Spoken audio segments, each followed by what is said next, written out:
Welcome everybody, and today we're going to be talking about the power of vulnerability. Alright, before we get started, I'm going to spend a second trying to invite some people in here.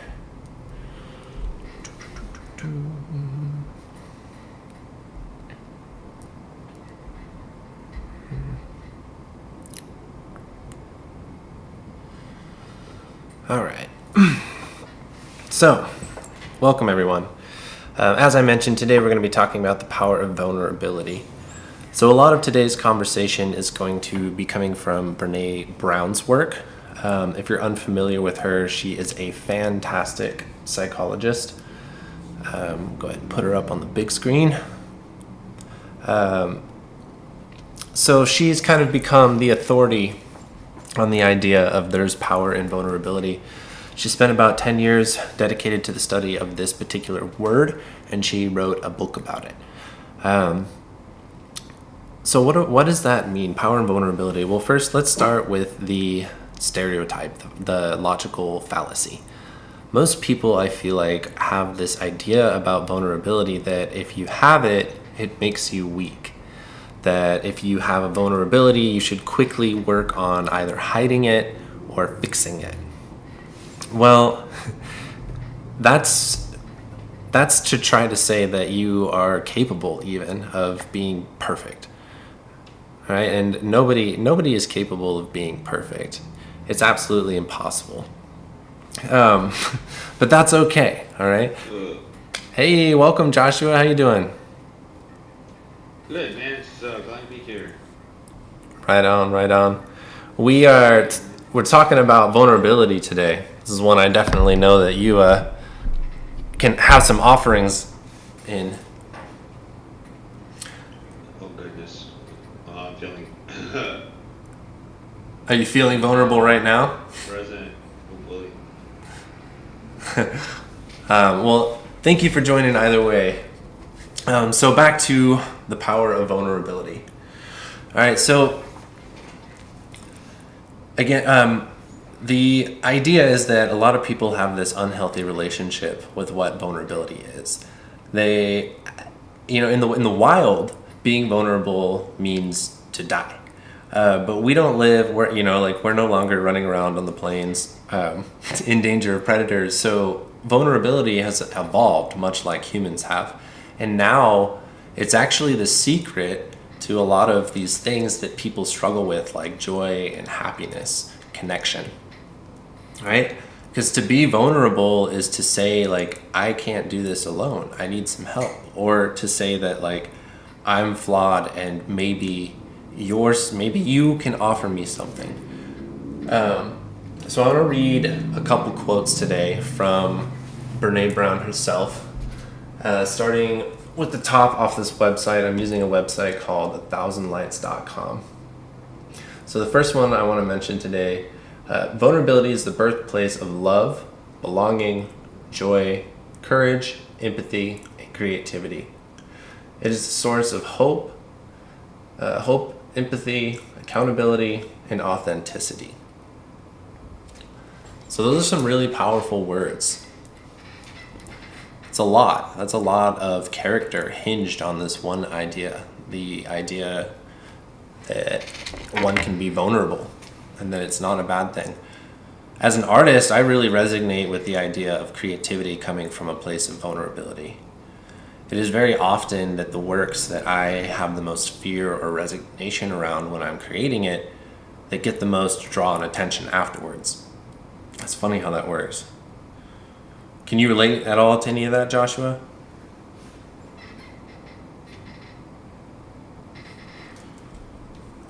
No, he might be busy.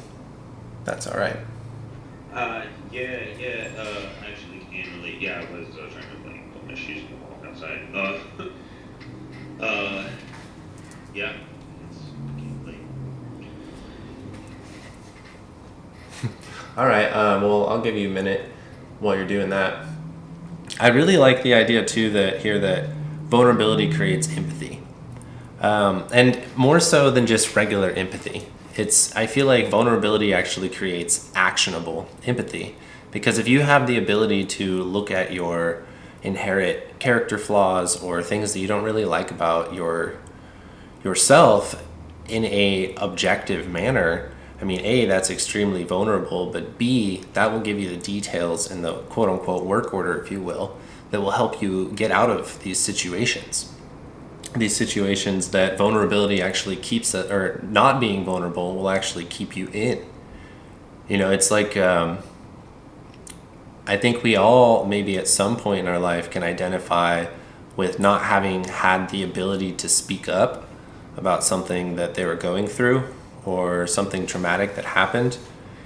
And maybe as a result, like, you know, maybe you're able to successfully bury it deep, but most likely if you have never been able to talk about something, you're not going to be able to move past it.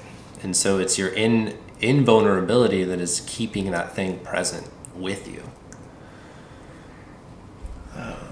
All right, I'm going to pick another one here off this website and read it. Let's see here. Staying vulnerable is a risk we have to take if we want to experience connection. So yeah, that's kind of just another way to say what I was saying earlier, that in order to have authentic, genuine connection, you are almost required to come from a place of vulnerability. Like imagine like the approachable guy, right? Like we all know what an approachable person kind of looks and acts like. But fundamentally what they have is a lack of vulnerabilities. You know, they're well funded, they have maybe a security or whatever, they only go to VIP events. So these people, they don't have vulnerabilities, and so therefore not many people get to connect with them. You know, the elites, they have kind of smaller circles, especially those that have a hard reputation, a reputation of being like kind of, you know, like not a good human. They have very small circles, and so most of the time, if you get that kind of press, you know, as a human, like people are going to eventually just stop funding you. You know, people stop buying into what it is you have to say. You'll lose all of your power in the sense that, you know, you thought you had everything under control, but yeah, like Mel Gibson, great example. That guy was a producer for a while. He won tons of awards. Where is he now? Nobody knows because he's kind of a dick. Let's see here. Oh, here's a good one. So this is how Brene Brown defines vulnerability after all of her years of study. I define vulnerability as uncertainty, risk, and emotional exposure. With that definition in mind, let's think about love. Waking up every day and loving someone who may or may not love us back, whose safety we can't ensure, who may stay in our lives or may leave without a moment's notice, who may be loyal to the day we die or betray us tomorrow. That's vulnerability. Oof, that was a good one. Put that up on the screen. Yeah, I'm going to turn to the audience for a second. So how, Josh, if you don't mind, I want to ask, how is your relationship with vulnerability? I am mentally in an extremely vulnerable position right now in my life as I am on a trip to Texas for a wedding with my family. Mm. And it's the most vulnerable that I've been with my family in a long time as a child, or since being a child. And you know, it's I've been working with it. I've been able to utilize my experiences in the past with vulnerability, and leaning into that, and that's actually made relationships better and resolved issues and problems and drama, and also ended drama. So my family is extremely dramatic. It's a little bit outrageous, but I've had to learn how to just walk away from situations, and to me that's part of vulnerability too, is walking away, because sometimes in these scenarios, at least I found that there's just like tense tense feeling of it's like what do they say? It's tangible feeling of obligation to stay present for all the bullshit, and the vulnerability is not knowing what's going to happen if I decide to instead make this choice to walk away. Whether or not that's going to anger people or not is not up to me, and to me that's being vulnerable. Yeah, I would agree, man. Sounds like, like I think we all maybe on some level can agree that the holidays definitely bring some vulnerability out, especially around family gatherings. I think it's really easy to kind of fall into these status quo states of defense and not be real with our family. Like, allow them to think certain ways or behave certain ways because it's easier than challenging what has always been. But that's how you break generational curses. And that's how you provide a new way for your lineage to move forward by not standing still with idle hands and like unseeing eyes when things are kind of whack. Yeah, thank you for pointing that out. I think that's a really good one. I personally, I think what you're trying to say is that your family in general is like a kind of a vulnerable spot for you, and I think I can empathize with you on that, in the sense that life wasn't always easy growing up for me either. And a lot of people don't make it out of childhood alive, as they say.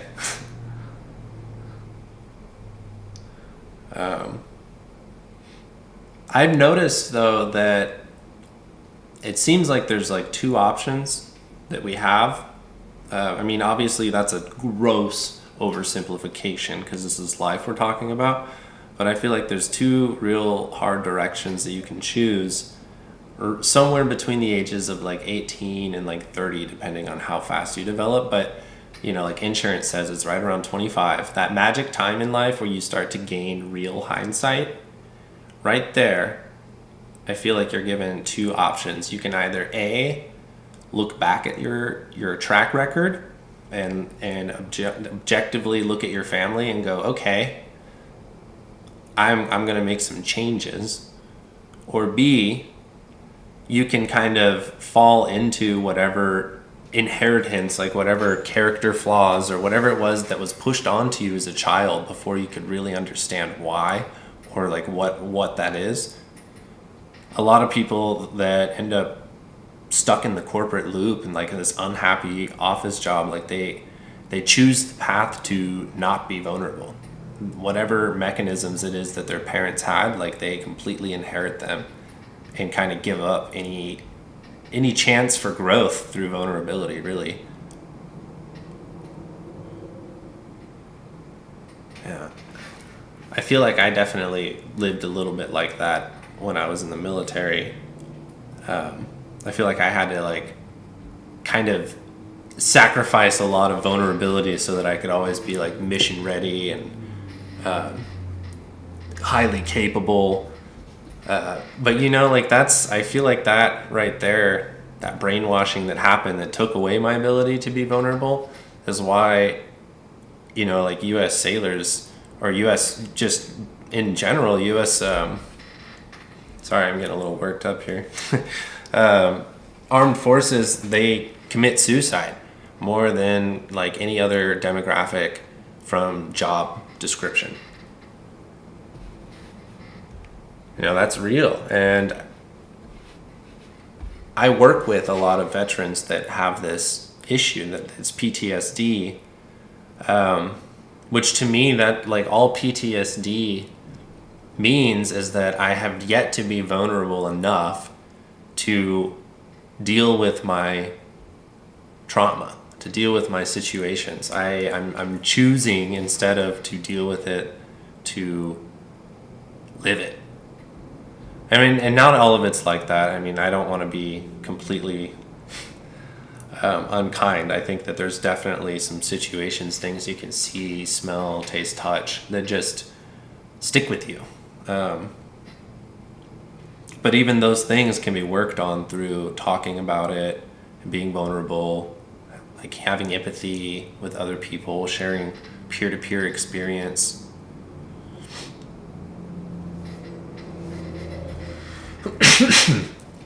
Sorry about Is that. vulnerability a liability? Is vulnerability a liability? I think that's a fair question. So I want to play devil's advocate on this one because we've been talking a lot about the power of vulnerability. But is it all power? Is it always power?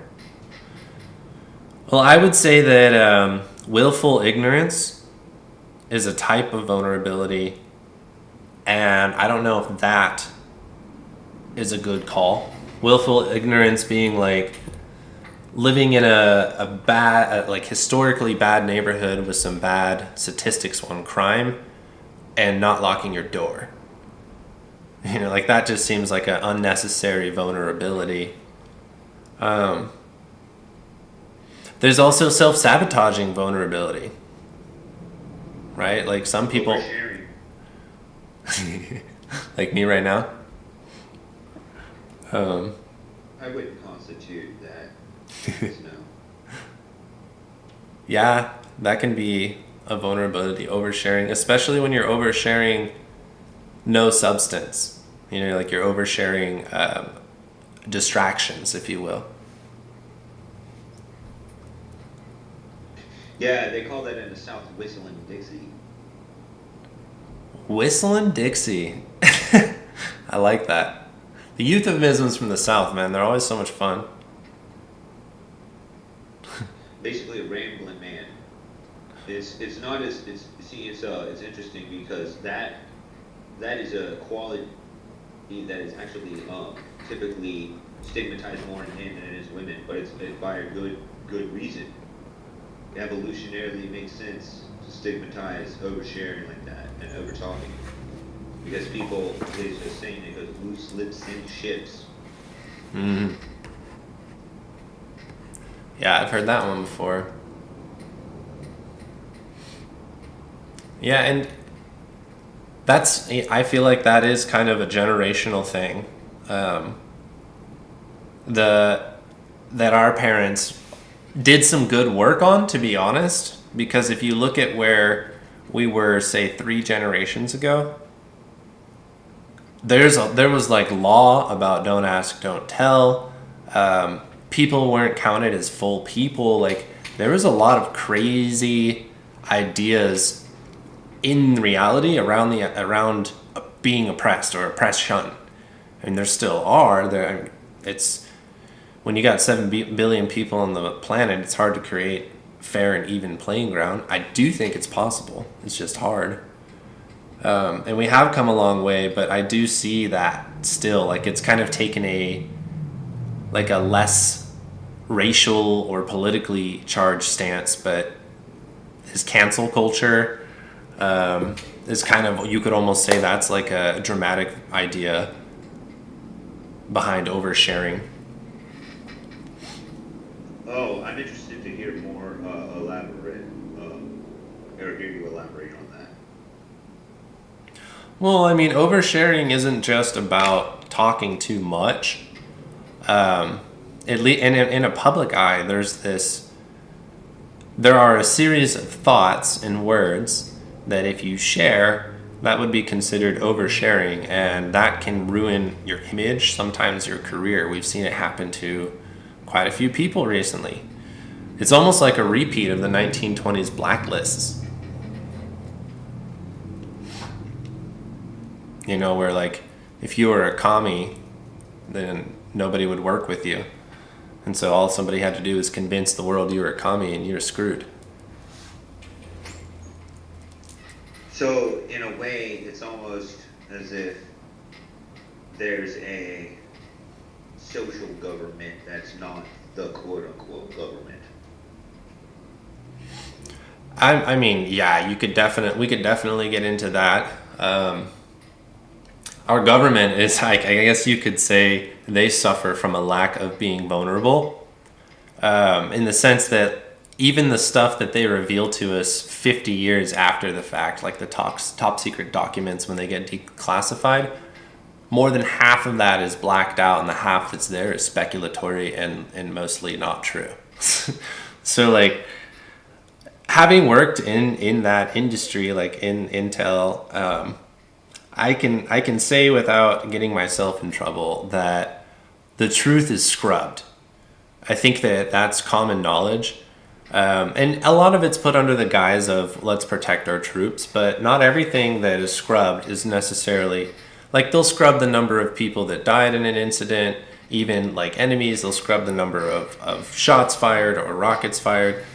They're just kind of manipulating the truth in some sense just to create a barrier between the truth and what like people, it's mind control.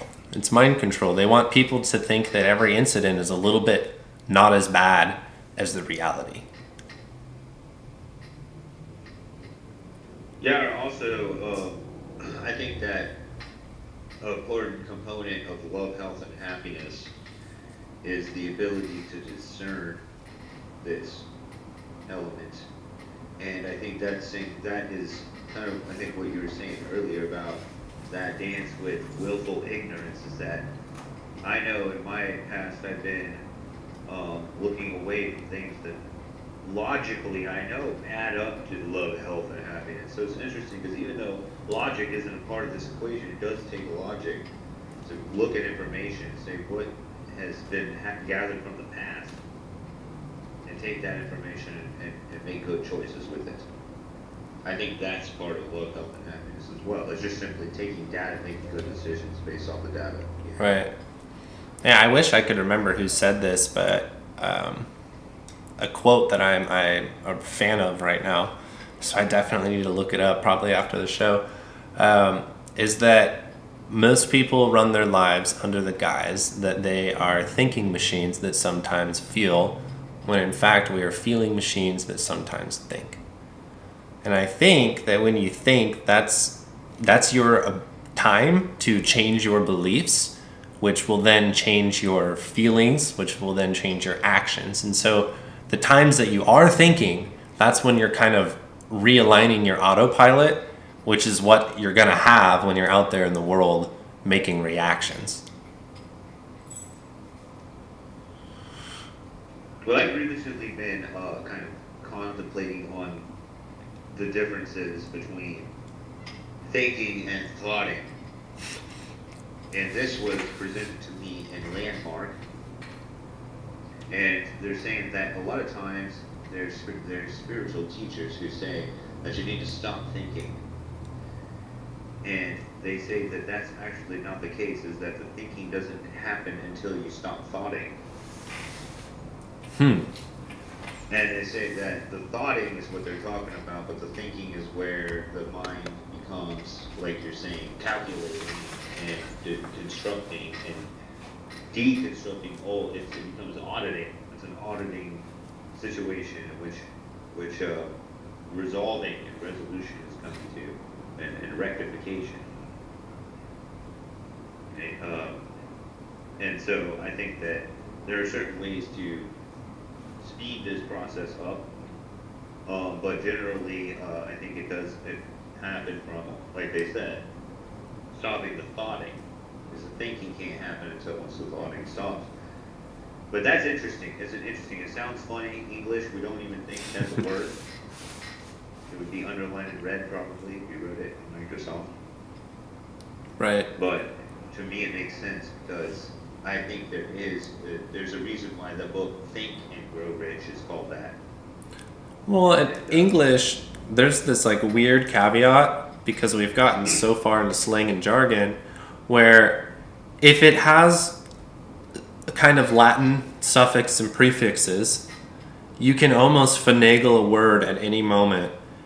And most of the time, it'll be effective communication, sometimes even more effective communication than using real words. Right, that's an interesting part of language to consider. Right? All the in between words that are nonsensical. I have a couple friends that are very nonsensical. Yeah, ginormous. Yeah, that's a great one. But yet it's culturally relevant and useful. Yeah. Urban Dictionary probably has more relevant terms in it than the actual dictionary. Right. Depending on your circle. I want to kind of segue a little bit back to vulnerability, but try to do it in a new light.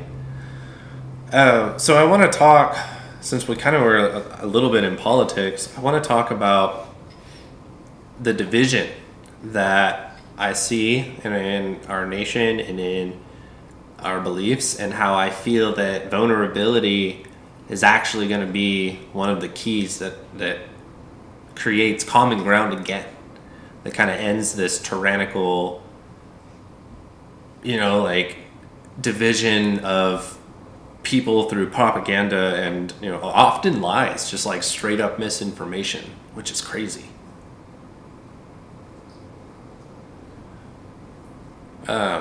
And I think like a good way to do that is to have this like questioning, curious attitude with people that don't agree with you. And be strong in your vulnerability to be like, here's my opinion.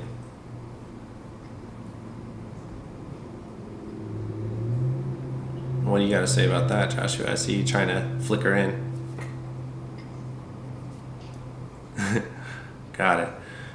Flickering in, yeah. So I was reading up on this app. That's apparently applauding. Yeah, right.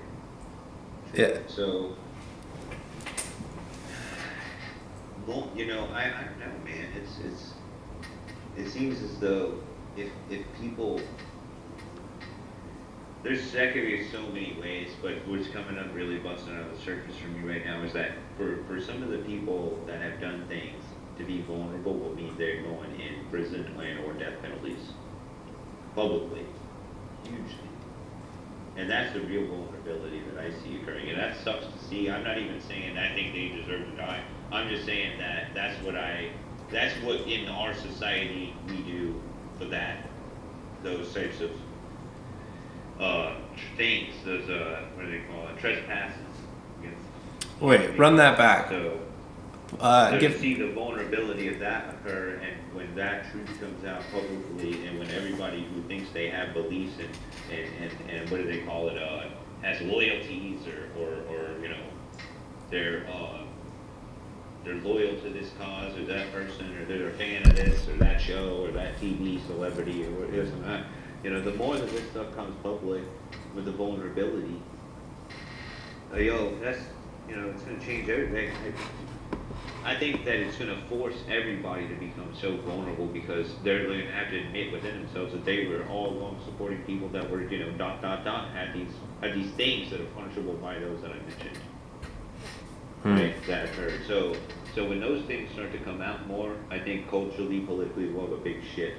And that's why I personally am on the team of self-policy, because I believe in promoting a cause where human beings audit themselves and work with people who are doing the same, so we can lovingly support each other, and then maybe we might be able to fill in where those other people kind of end up being pulled out of their power places by justice. Yeah. It's some of the things that have happened in history, like recent history, like the guy who made the propane car and how he was killed in corporate espionage, and the guy got caught. There was somebody went to prison about it, and he got years, and then he got a fat check.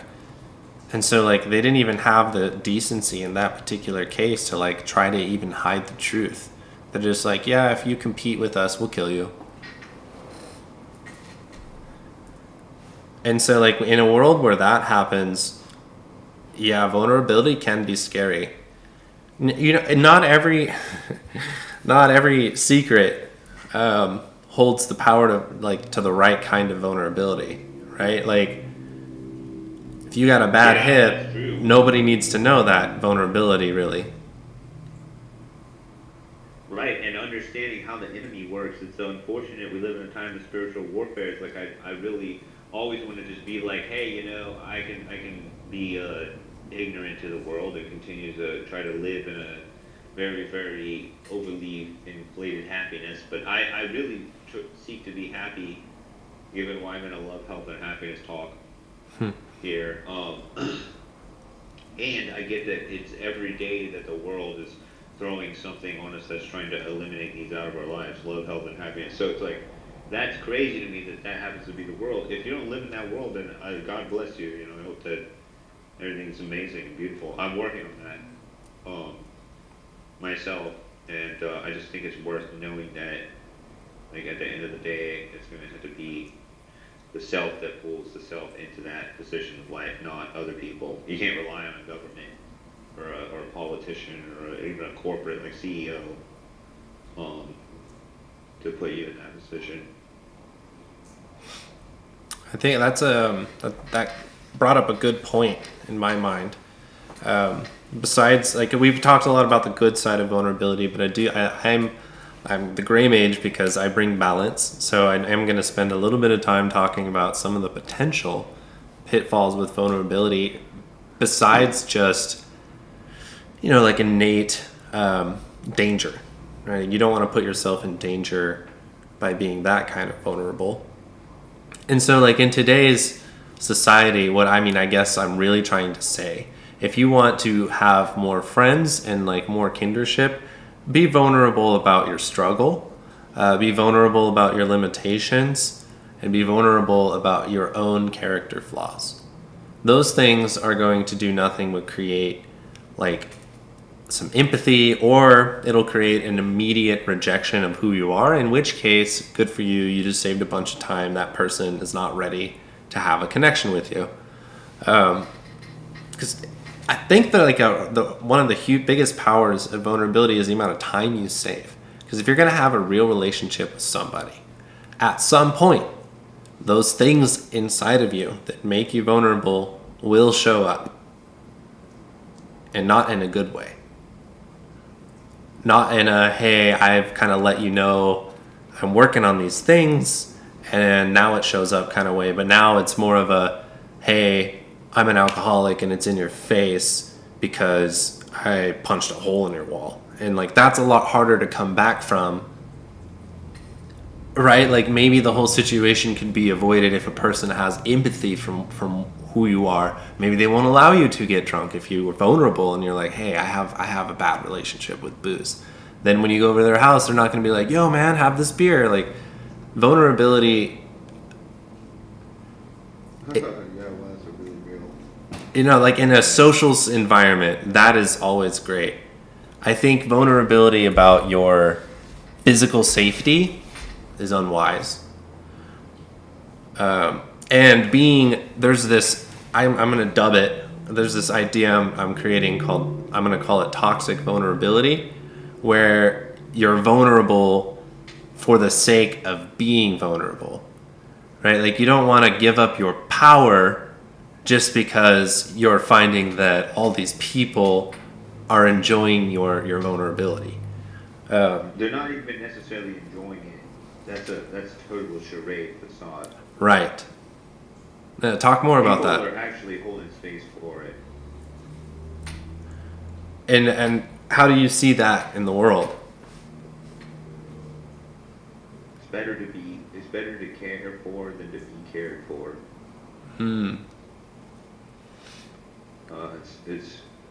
It's better to comfort than to be comforted. Right. I think like a better word that already exists would be a victim. It's kind of what we're talking about. That's what overly vulnerable is what you're speaking about. I believe is that you're saying toxic vulnerability is basically just overly victim mindset. Right. Making things wrong for the sake of creating vulnerabilities. Yeah, that's ironic. I mean, it's, polarity. Everything has its too far or gone. Right. But everything also has its sweet spot. And I think that it's an apt note that the most relevant information I think that at least people who speak English have access to on the idea of vulnerability comes from a dedicated psychologist. I mean, that kind of makes sense, but like vulnerability, it could have been a corporate study, or it could have come from many fields or many different demographics, but it came from the study of the self. And if you're unfamiliar with Brene Brown and you haven't spent any time with her works, I highly recommend checking her out either through TED Talk or on YouTube, specifically a version of her vulnerability speech. I think if you haven't seen it before, I think it'll probably change a couple of your beliefs. It's one of those moments of awe. Anyways, I had another quote from her. I know I'm singing her praise, but man, she's just a lady. And I'm gonna read this one, and then I don't know, I might make moves towards closing because I do have another presentation. That reminds me, I'm gonna be changing the schedule a little bit for these. Not gonna lie, guys, I'm in college, so I've got to work around it. So Mondays and Wednesdays are gonna be hard for me. I'm gonna shift everything one day to the left. So we'll be doing these. The love, health, and happiness are now going to be on Sundays, and then I'll be doing the field guide for the self-made on Tuesdays, and then Thursdays we'll wrap it up with the Magik of Science. Okay, so on to this quote. Owning our story can be hard, but not nearly as difficult as spending our lives running from it. Embracing our vulnerabilities is risky, but not nearly as dangerous as giving up on love, belonging, and joy. The experiences that make us the most vulnerable. Only when we are brave enough to explore the darkness will we discover the infinite power of our light. I love that she brings the elements into this, because if you're more of a holistic, mystic type, then those words, light and shadow, they have more than just physical, tangible meanings. Vulnerability to certain circles, they call that shadow work, even. Joshua and I have actually done quite a bit of that together. Yeah, I think interestingly enough, when we were talking about deep work and making work that is uniquely yours, and that is, to me, immense vulnerability. I don't know why, maybe it's just me uniquely. You and I talked about this a little, but I feel like I'm extremely vulnerable when I share my creativity, when I share what I create, when I share my art, when I share my music, when I share my drawings, what I'm working on, even as I launch as a creative artist on this platform, and also on as we do the winter solstice coming up. Shout out if y'all listening, by the way. Winter solstice coming up, consciousness rising. Yeah, nullifying the gray mage, that's vulnerable, and I believe a lot at being vulnerable on these platforms, about just talking about what we're talking about, man. Creating this new language, that's takes courage. So bravo. Yeah, thanks for saying that. Yeah. Speaking of vulnerability, let's talk about the fact that this is the 6th or 7th chat that I've had, and I'm just gonna keep on going. I have faith, even though my numbers are less than 10 every show. I have faith this stuff's gonna pick up. The right people are gonna be interested, and I think I'm just gonna keep getting better the more I practice and the more that I'm in the public eye. I think a lot of public figures will tell you that if you're gonna get good at being in public, you have to just start doing it. So yeah, this is my testimony to that.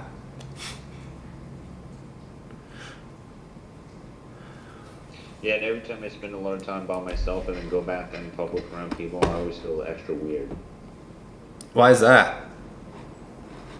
Well, I guess it's kind of a good thing, because if I feel normal, then I feel like that's probably not the direction I want to go. Gotcha. Yeah, I don't know. It's like I feel that like the way that I approach it with astrology now, which I guess this is the way that the descendant works, is that once you pass the descendant sign, that's the outside world. Like that's not internal anymore. It's around you. Sure. And so everything that is on the other side of other, it's just to me it becomes more of mystery and more of excitement and experimental. And whenever I spend the majority of my time in the first 6 houses of my personality, working on those instead of focusing on things that are external too much, right? And then so it leaves so much more, I think, energy to have exciting, spontaneous, authentic, vulnerable exchanges with human beings, instead of trying to fit in or whatever, fit into a cog, like you're mentioning right at the beginning of this. Yeah, vulnerability is the root of a lot of change. You know, sometimes change will happen, and there's nothing you can do about it. But if you want to choose change, if you want to go into the unknown, that takes a leap of faith, a bit of vulnerability. Yeah, word. All right. Well, I think I'm going to wrap up a bit early. I want to throw in a couple plugs for any of you listening out there on the airwaves. So tonight at 7:30 at Lacuna Cava Bar, downtown Phoenix, kind of by where First Friday is off Roosevelt Road. They're going to be doing Astro Chats tonight. It's going to be a great conversation. I highly recommend you come out, spend some time with your community. And, you know, it's an opportunity to be heard. It's a great place, great safe space to be practice vulnerability, for sure. These are very loving people. And Can I say something real quick? yeah, man, I was just going to ask, do you want to throw in anything? Yeah, I mean that's an awesome venue. Like if you end up hearing this and recording, like, you know, Lacuna Cava Bar is a really great place. Oh yeah, if anybody's on there on the other platforms too, like Lacuna Cava Bar in Phoenix is a place where leadership come around for innovation here in the culture. There's cultural leaders and some organizational leaders that are really in the forefront that spend time doing cool things and innovating with new models of edutainment, live edutainment. So it's really great. And if you're in that like world of looking at trying to bring products like that and services, you know, go over there and check it out. Kava is also something that helps with world peace. It's a drink that is Polynesian, and so yeah, I mean, this is a cool culture here that's growing in this region, and I'm glad that Franklin, you're like you know, leading some of the way with this and showing up and sharing gifts. I highly appreciate it. Hey, man, thanks for saying that. Much love. Yeah, and just one more plug for that winter solstice event. That's going to be on the 17th to the 18th of December. Tickets are on sale right now under the Hire Self-Friendly website. Under the winter solstice, click on the events tab. You should be able to find it pretty easy. With that, thank you everyone for listening. Keep an eye out for the website. I am going to be making a calendar of events that'll have all of this stuff, Lacuna Chats, my chats, some Sweeha events, and some other holistic events for you. All right. Thanks everyone for listening. Much love.